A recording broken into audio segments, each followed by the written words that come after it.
Beneath a Texas sky that burned like Judgment Day, a lone Comanche woman found a boy tied to a fence, his wrists bloodied, his eyes defiant, and his life hanging by a thread. One choice could save him or doom them both. The sun claws at the Texas plains, 1878, turning the earth to cracked leather. Dust swirls in lazy spirals, carried by a wind that hums low like a warning. Aida, a Comanche woman in her late 20s, rides her chestnut mare, Kui, through this scorched expanse. Her braid swings heavy against her back, and her dark eyes, sharp as obsidian, skim the horizon. She's a shadow in the vastness. Shunned by her tribe after refusing a marriage to a rival clan's warrior, a union meant to stitch old wounds. Now she's a wanderer, her only inheritance the skills her father taught her. How to read the land, to hunt, to survive. Her heart is a locked box, holding the grief of her family. Slaughtered in a settler raid years ago, the plains with their thorns and silence are both her refuge and her cage. Kui's ears twitch, catching a faint sound, a low moan, almost swallowed by the wind. Aida pulls the reins, her pulse quickening. Vultures circle a quarter-mile ahead, black specks against the white-hot sky. She urges Kui forward, cautious but drawn, her hand resting on the knife at her belt. As she nears a splintered fence, post-remnants of some failed homestead, she sees him, a boy, no older than 18, slumps against the wood. His wrists are bound with coarse rope, the knots cutting deep, blood crusting where skin meets hemp. His face is bruised, one cheek swollen, but his blue eyes burn with a fire that hasn't gone out. He's alive, barely. Aida dismounts, her boots crunching on parched earth. She stands still, reading the scene like a tracker reads spoor. No hoofprints, no signs of a struggle, just the boy, left like an offering to the desert. A trap. Settlers have used bait before, luring her people into ambushes. Her grip tightens on the knife. The boy's head lifts, and their eyes lock. Help, he croaks, his voice raw, like sand scraped over stone. She hesitates. The world has taught her to trust no one, least of all a white boy with desperation in his stare. Memories flash, her brother's body crumpled in the dirt, her mother's scream cut short. She owes this stranger nothing, yet his eyes, wide and unyielding, hold something she recognizes, the stubborn will to live. Against her better judgment, she kneels, slicing the ropes with a single stroke. The boy collapses forward, catching himself on trembling arms. Don't leave me, he whispers, his breath a faint whistle.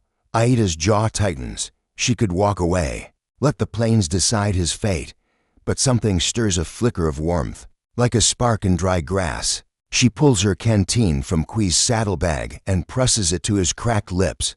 He drinks greedily, water spilling down his chin. What's your name? She asks, her voice low, testing him. He shakes his head, eyes clouded. Don't know. She studies him, searching for a lie, finding none. She makes a choice. Talo, she says, the Comanche word for singing voice slipping out, inspired by the faint hum of his labored breaths. That's what I'll call you.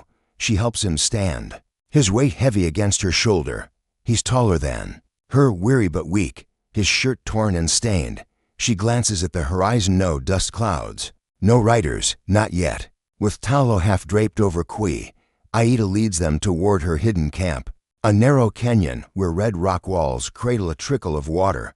The journey is slow, the sun relentless. Talo stumbles, muttering thanks she doesn't acknowledge. As they reach the canyon, its shadows cool against their skin. Aida feels the weight of her decision. She's saved him, but at what cost? The plains are alive with danger, settlers, outlaws, her own people who might see her act as betrayal. And Talo, this boy with no past, could be the spark that burns her world to ash. As night falls, the canyon hums with the chirp of crickets. Aida builds a small fire, its glow dancing on the rock walls. Talo sits, shivering despite the heat, his eyes fixed on her. Why'd you save me? He asks. She doesn't answer, only tosses him a strip of dried venison. The silence stretches, heavy with questions neither can voice.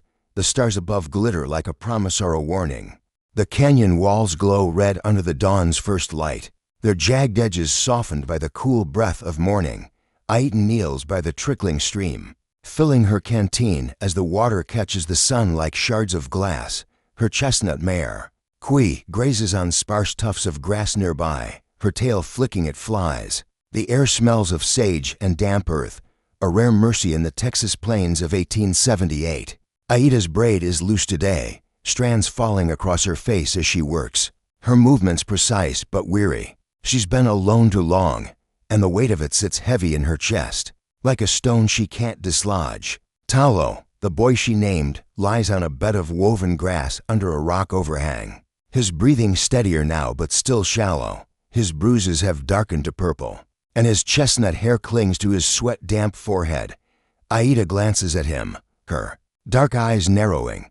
He's a puzzle too young to be this broken, too stubborn to die. She saved him from the fence 2 days ago, but trust is a luxury she can't afford. Settlers have burned her world before. This boy, with his pale skin and haunted blue eyes, could be another kind of fire. She sets a tin cup of water beside him and nudges his shoulder. "Wake up, Talo." Her voice is low, edged with impatience. He stirs, wincing as he props himself up. His shirt, torn and stiff with dried blood, hangs loose on his weary frame. "You're still here," he says, almost surprised, his voice rough but clearer than yesterday. She doesn't answer, only hands him a strip of dried rabbit meat. He takes it, his fingers trembling, and chews slowly, watching her like she might vanish. Days blend into one another, marked by the sun's arc and the canyon's quiet hum. Aida teaches Talo the land's secrets, how to spot a rattlesnake's trail in the dust, how to set snares for jackrabbits, how to listen for the faint crunch of boots on gravel. He's a quick learner, his hands steady despite his weakness. One evening, as they sit by a small fire, the flames casting shadows that dance like ghosts on the rock walls, Talo speaks unprompted. I remember a song. My ma used to sing it. Something about a river." His voice is soft, almost lost in the crackle of burning mesquite. Aida pauses, her knife still over a piece of wood she's whittling. "Sing it," she says, not looking at him. He tries, his voice faltering but warm like a breeze through tall grass. The melody is faint, broken, but it stirs something in Aida, memory of her own mother's laughter, now just a wisp in her mind. She doesn't let it show. Instead, she tells him a story of her people, how the buffalo spirits once led the Comanche to water in times of drought. Talo listens, his eyes wide, soaking in her words like rain on parched earth. "You talk like you miss them," he says when she finishes. She stiffens, her gaze fixed on the fire. "They're gone," she says, the words flat but heavy. The canyon feels like a sanctuary, its high walls shielding them from the world's cruelty. But the world doesn't stay away. One morning, Aida rides to a trading post a few miles off, a weathered shack where trappers and drifters barter under the watchful eyes of a grizzled owner. She trades a fox pelt for salt and a small sack of cornmeal, her ears sharp for gossip. Two men, their hats stained with sweat, mutter about a posse led by a rancher named Holt. They're hunting a boy 18, chestnut hair, blue eyes, a thief, they say, who stole cattle and gunned down a man in cold blood. Aida's stomach twists. The description fits Talo too well. Back at the canyon, she finds Talo by the stream, splashing water on his face. The bruises are fading, and he moves with a new ease, like a colt finding its legs. She watches him for a moment, the boy she named, and feels a tug of something dangerous hope. But the men's words gnaw at her. She steps closer, her shadow falling over him. "Who are you, Talo?" Her voice is sharp, cutting through the stream's murmur. "What did you do before the fence?" He freezes, water dripping from his chin. "I told you." "I don't remember." His eyes flicker, not with deceit, but with fear, like he's chasing shadows in his own mind. "I'm no thief," he adds, his voice rising, "and I ain't no killer." But there's a crack in his certainty, a hesitation that makes Aida's heart sink. She turns away, her boots crunching on the gravel. "You better hope that's true," she says, her words colder than she means them to be. That night, the canyon feels smaller, the walls pressing in. Talo sits across the fire, his knees drawn up, staring into the flames. "You don't trust me," he says, not a question. Aida meets his gaze, her face unreadable. "Trust is earned," she replies, her voice soft but firm. She tosses another stick into the fire, sparks rising like stars into the black sky. Outside the canyon, the plains are stirring. A distant lantern bobs in the darkness, too far to see clearly, but close enough to raise the hairs on Aida's neck. She douses the fire, her movements swift, and grabs her knife. Talo scrambles to his feet, his eyes wide. "What is it?" he whispers. She doesn't answer, only points to Kui, tethered nearby. "Get ready to move," she says, her voice low and urgent. The canyon, once a haven, now feels like a trap closing around them.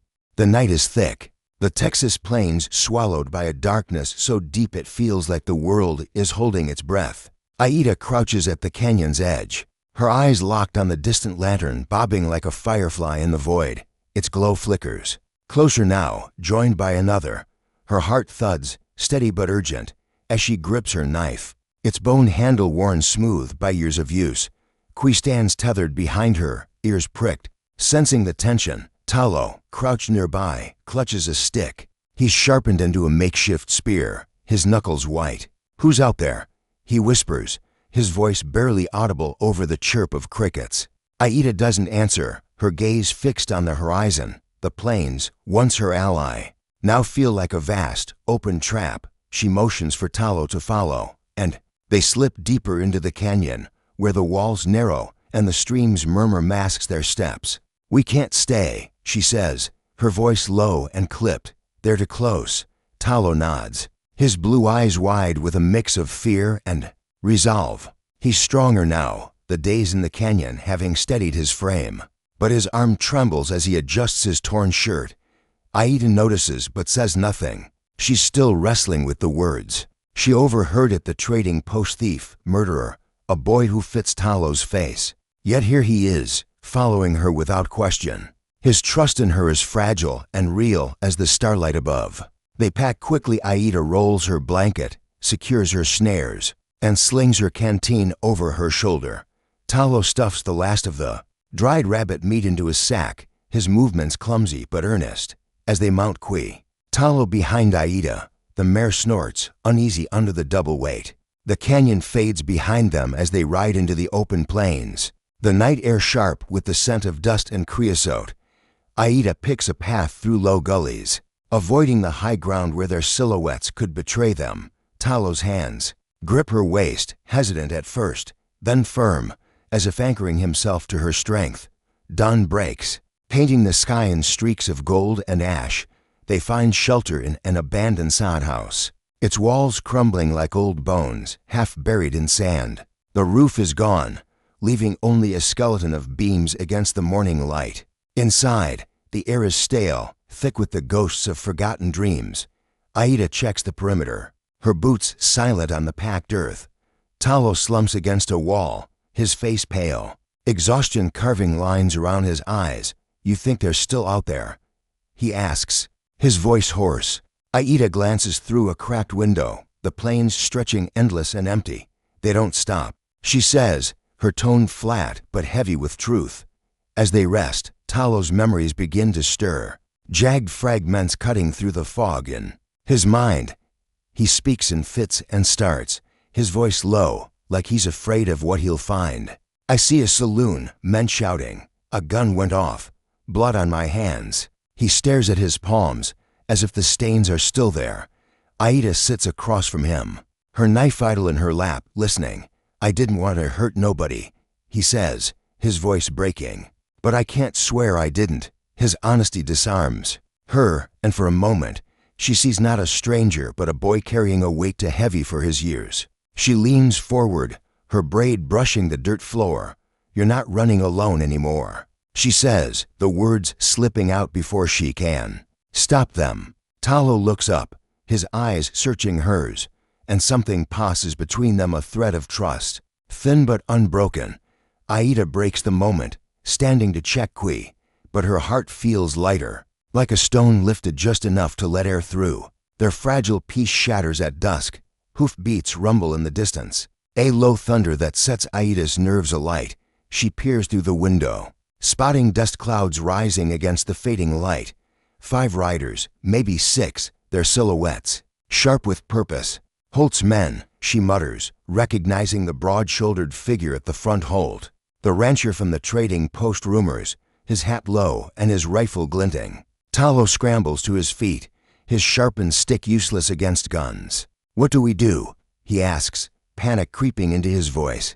Aida's mind races. The sod house is a death trap, no back exit, no cover. She grabs Talo's arm, pulling him toward Kui. We ride, she says, her voice steady despite the fear clawing at her chest. They mount and burst from the house, Kui's hooves pounding the earth as bullets sing past them, kicking up dirt. Aida leans low, urging Kui faster, her knowledge of the land guiding them toward a maze of Arroyo's dry riverbeds. Carved deep into the plains, the riders shout, their voices swallowed by the wind. But their lanterns bob closer, relentless. A sharp crack splits the air, and Talo gasps, his grip on Aida loosening. She glances back, blood seeps through his sleeve, a grazing wound from a bullet. Hold on, she snaps, her voice fierce. She veers Kui into a narrow arroyo, its steep walls shielding them from view. The mare's hooves slip on loose gravel, but Aida's steady hands keep them upright. The riders' shouts fade, their lanterns lost in the twists of the gully. They find refuge in a shallow cave, its mouth hidden by thorny mesquite. Aida tears a strip from her skirt to bind Talo's arm, her fingers quick but gentle. He winces, but his eyes never leave her face. You didn't have to do this, he says, his voice soft, almost lost in the cave's damp echo. Aida pauses, her hands still on the makeshift bandage. I know, she says, her voice quieter now, tinged with something raw. As they sit in the dark, the cave's cool walls pressing close, Aida speaks, her words deliberate, like stones placed in a river. My family, they died in a raid. Men like Holt burned our camp, took everything. The cave's damp chill seeps into Aida's bones as she keeps watch, her knife glinting faintly in the moonlight that spills through the mesquite-choked entrance. The Texas plains beyond are silent now, the Pas's lanterns gone, but Aida knows better than to trust the quiet. It's 1878, and the frontier is a liar, its calm a prelude to violence. Talo sleeps fitfully against the rock wall, his bandaged arm cradled close, his face softened by exhaustion but etched with the weight of half-remembered sins. Aida's dark eyes trace his features, searching for answers she's not sure she wants. The boy she named Talo's singing voice has become more than a stranger, but the rumors of his crimes linger like smoke in her mind. She nudges him awake as dawn breaks, the sky bruising purple over the jagged horizon. We move now, she says, her voice low but firm. Talo nods, wincing as he stands, his blue eyes clouded but resolute. They mount Kui, Aida in front, her hands steady on the reins. The mare picks her way through the arroyo's twists, hooves crunching on gravel, as the plains unfold into a sea of golden grass under the rising sun. Aida's senses are sharp. She catches the faint tang of dust in the air, the distant cry of a hawk. Danger is never far, and Holt's men are still out there, their hatred a shadow stretching long across the land. By midday, they reach a ghost town, its skeletal remains half swallowed by sand. Tumble-down shacks lean like drunks, their windows shattered, their doors creaking in the wind. A faded sign swings above a saloon, the letters to warn to read. The air smells of decay and dry timber, and the plains around them shimmer with heat, distorting the horizon. Aida ties Kui to a splintered post, her eyes scanning the empty street. Stay close, she tells Talo, her voice barely above a whisper.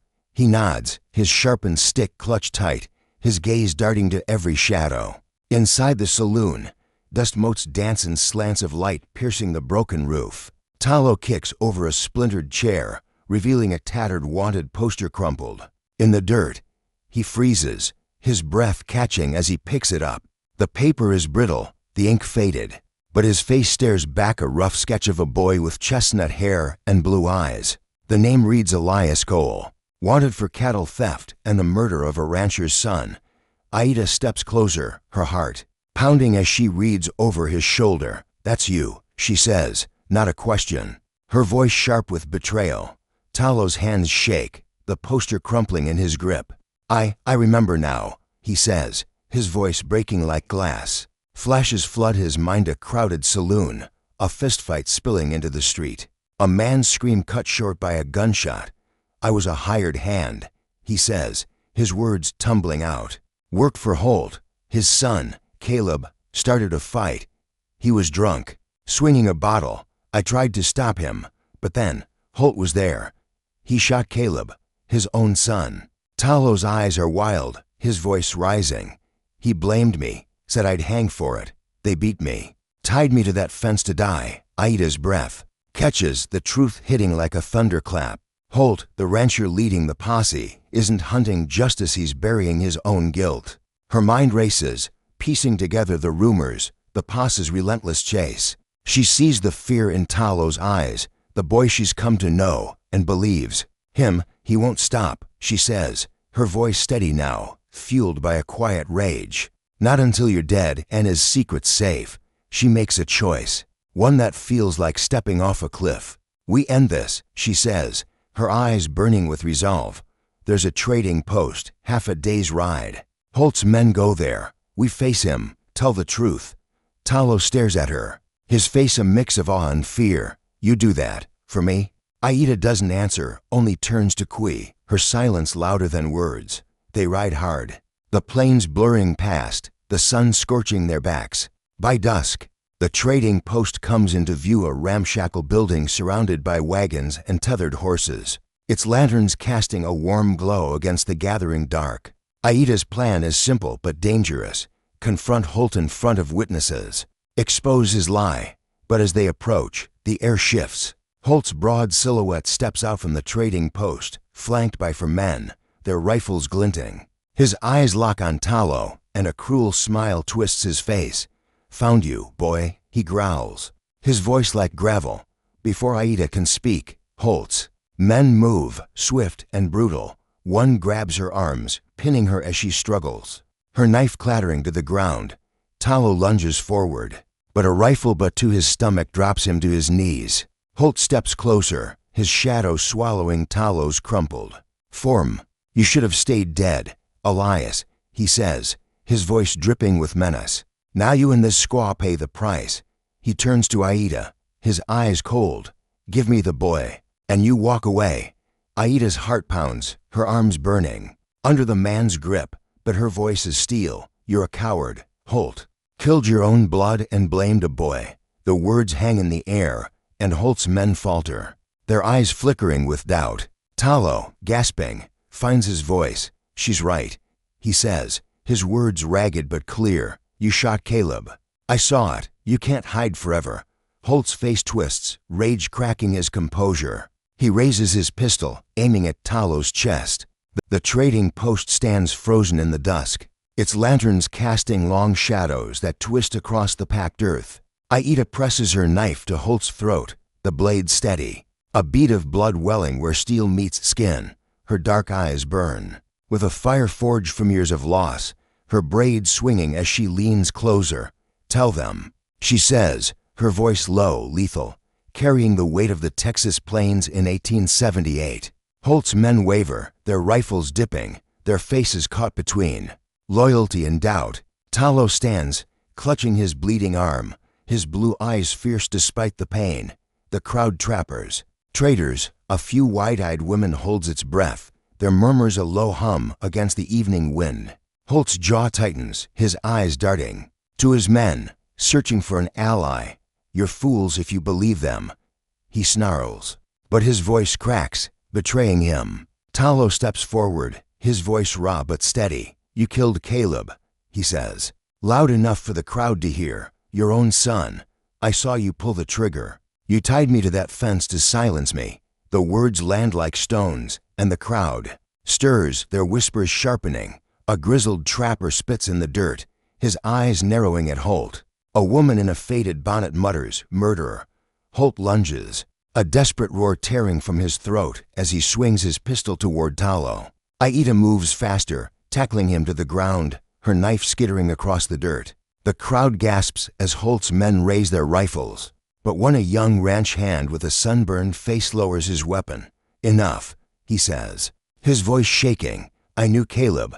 He was drunk that night. It wasn't the boy, his words. Break the dam. Another man steps back, his rifle clattering to the ground. Holt's power crumbles, his face twisting with rage and fear. Talos seizes the moment, grabbing a fallen rifle and aiming it at Holt. "Stay down," he says. His voice steady now, no longer the boy who woke trembling in the canyon. Aida scrambles to her feet, her chest heaving, and retrieves her knife. The crowd closes in, their faces a mix of anger and resolve. The trapper binds Holt's wrists with a rope, his movements rough. "You'll face a judge," he growls. Holt spits curses, but his words are hollow, swallowed by the plain's vast indifference. As Holt is dragged away, his men scatter, some offering quiet apologies to Aida. She stands tall, her gaze unflinching, though her hands tremble at her sides. The crowd disperses, their lanterns fading into the night, leaving Aida and Talo alone by Kui, the mare snorting softly. Talo's arm is still bleeding, but he manages a faint smile. "You didn't have to save me again," he says, his voice soft, almost lost in the wind. Aida meets his eyes, her expression softening. "I didn't do it for you," she says, but the lie is gentle, her lips twitching with the hint of a smile. They sit by a small fire outside the trading post, the flames casting a warm glow on their faces. Talo's wound is freshly bound, thanks to a trader's wife who offered cloth and salve. He looks at Aida, his eyes tracing the lines of her face, her sharp cheekbones, the braid that falls like a dark river. "Come with me," he says, his voice earnest. "There's a town north of here. New start, no posses, no ghosts." Aida stares into the fire, the plains stretching beyond, their golden grass whispering under the stars. She thinks of her family, their voices lost to the wind, and the solitude she's carried like a second skin. "I don't know how to stay," she says, her voice barely above a whisper. Talo leans closer, his hand brushing hers, not grabbing. "Just there, you gave me a name, Aida. Talo, let me give you something, a place, not alone." His words are simple, but they carry the weight of the canyon, the arroyos, the nights they've survived together. Aida's heart catches, the stone inside her shifting, letting light through. She doesn't answer, but her fingers curl around his, just for a moment, before she pulls away. At dawn, they ride north, Kui's hooves steady on the open plain. The sky is endless, streaked with pink and gold, the air sharp with the promise of a new day. Aida rides in front, her braids swaying, her eyes fixed on the horizon. Talo sits behind, his hands light on her waist, his presence a quiet anchor. They don't speak, but the silence is warm, filled with the unspoken bond they've forged, a kinship stronger than blood, carved from dust and defiance. As the plains roll on, the story shifts to a broader truth. The Comanche, often painted as savages in the tales of settlers, were guardians of their way of life, their resilience a testament to survival in a world that sought to erase them. Aida's courage, her choice to save a stranger, echoes the strength of her people, who found hope even in the darkest times. Talo, once a boy without a name, carries her gift forward, a name, a place, a chance to be more than his past. If Aida and Talo's story of justice and belonging stirred your heart, hit that like button and subscribe for more tales from the frontier. Drop a comment below. What would you risk for someone who became your family? Let's keep the conversation going.